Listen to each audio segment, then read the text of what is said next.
Et aujourd'hui, je vais vous parler des relations. Et est-ce que parfois, vous êtes mal à l'aise dans une relation? Est-ce que vous sentez du malaise?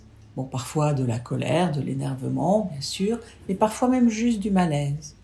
Si ça vous arrive, et a priori, ça arrive dans beaucoup de relations, malheureusement, c'est qu'il y a un jeu psychologique.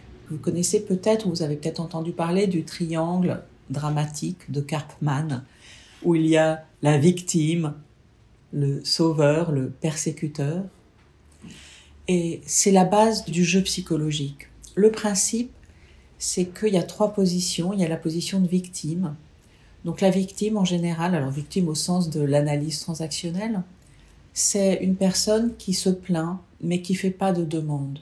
Par exemple, oh là là, j'y arrive pas, je ne vais jamais y arriver, je suis débordée, je suis fatiguée, c'est compliqué. C'est une plainte sans demande. Le sauveteur, la partie sauveur, sauveteur, sauveteuse, c'est cette partie qui aide. Il n'y a pas de demande, mais je vais aider. C'est une partie où on a tendance à se sentir supérieur, en position haute. Ah ben moi je sais comment faire. L'autre me dit que c'est compliqué, elle n'y arrive pas, ben moi je vais lui dire t'as qu'à faire ci, t'as qu'à faire ça. Donc je suis en position haute et je considère l'autre un peu comme une brêle, pas capable d'y arriver. Mais c'est d'ailleurs ce que la victime cherche. Elle cherche un sauveur qui va lui dire quoi faire. Et puis en général, à un moment, il y a un coup de théâtre qui se passe et soit la victime, soit le sauveteur devient persécuteur de l'autre. Et le persécuteur, c'est cette partie critique qui juge, qui dévalorise, qui critique. Donc un des jeux psychologiques classiques, c'est une victime qui se plaint, oh là là, j'y arrive pas. J'entends ça, je me dis bon ben, je vais aller l'aider. Écoute, t'as qu'à faire ci. Est-ce que t'as pensé à faire ça? Et elle me dit oh ben non, ça n'a pas marché. Bon ben, est-ce que t'as pensé à faire ça? Autre chose? Et elle répond oh ben non, mais ça c'est pas possible. Bon ben, est-ce que t'as pensé à faire ce truc-là? Et là elle me dit oh mais t'es vraiment pas capable de m'aider. Par exemple, elle est basculée en persécuteur. Et moi, je bascule de sauveteur en victime, puisque je suis jugée, critiquée, puisqu'elle me gronde. Ou ça peut être moi qui lui dis, mais vraiment, avec tous ces conseils, t'es vraiment nul, hein, t'es pas capable d'y arriver. Et de sauveteur, je bascule en persécuteur, et la victime conforte son statut de victime, avec le monde est injuste et le monde est contre elle. Et elle est vraiment nulle. Donc j'en rigole un peu, mais en fait c'est pas drôle quand on est dedans. Ça prend beaucoup d'énergie, c'est fatigant et c'est douloureux pour tout le monde. Donc c'est dur d'en sortir quand on est rentré dans un jeu psychologique. C'est dur d'en sortir en étant bien. Ce qui est plus facile, c'est de ne pas y rentrer.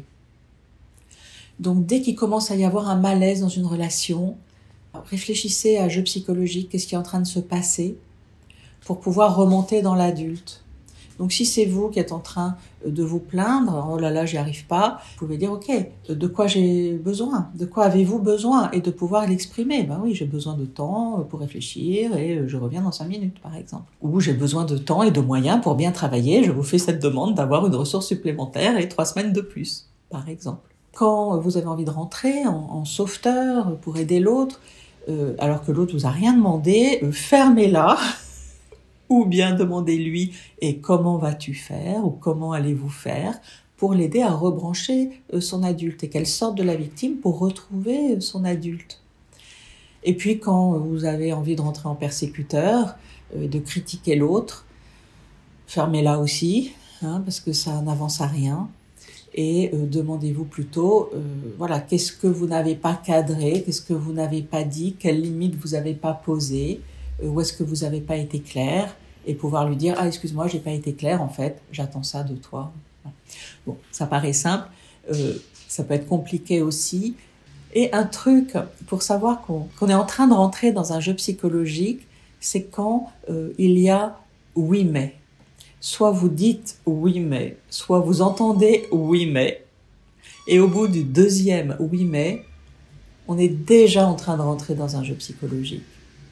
Est-ce que tu as pensé à faire ça? Oui mais c'est pas possible. Ah, est-ce que tu as prévenu ton manager? Oui mais il est en vacances. Stop. 2 oui mais, ok, qu'est-ce que je fais? Et t'as vu quoi comme série sympa récemment? Je change de sujet de discussion, voilà, pour pas rentrer dans un jeu psychologique, ou bien, oh là là, j'ai un appel, j'ai une réunion Zoom en urgence, ah bah plus tard, ou j'évite la conversation. Donc c'est plus facile d'entendre les oui mais des autres que d'entendre nos propres oui mais. Mais si vous arrivez à écouter vos oui mais et savoir qu'au deuxième oui mais, vous rentrez dans un jeu psychologique, bravo d'arrêter. Vous allez gagner du temps, vous allez gagner de l'énergie, parce que avoir des relations saines au travail, c'est formidable. Pouvoir travailler dans votre adulte, avec la puissance de votre enfant libre, avec ses envies, ses émotions, avec vos parents positifs qui vous protègent, qui vous encouragent. Voilà, travailler dans cet adulte intégré, c'est tellement formidable. Et d'avoir des relations saines et nourrissantes et sympas avec tout le monde, et pouvoir dire aux gens ce que vous avez envie de leur dire, et pouvoir entendre leur feedback, et pouvoir bien bosser ensemble. C'est vraiment génial et c'est tout ce que je vous souhaite. Si vous y arrivez seul, c'est formidable. Sinon, eh bien, prenez rendez-vous avec moi. On va discuter, je vais comprendre votre situation et je vais vous dire si le coaching que je vous propose peut vous aider ou pas. C'est gratuit, c'est sans pression, c'est pour discuter, faire connaissance. À très bientôt.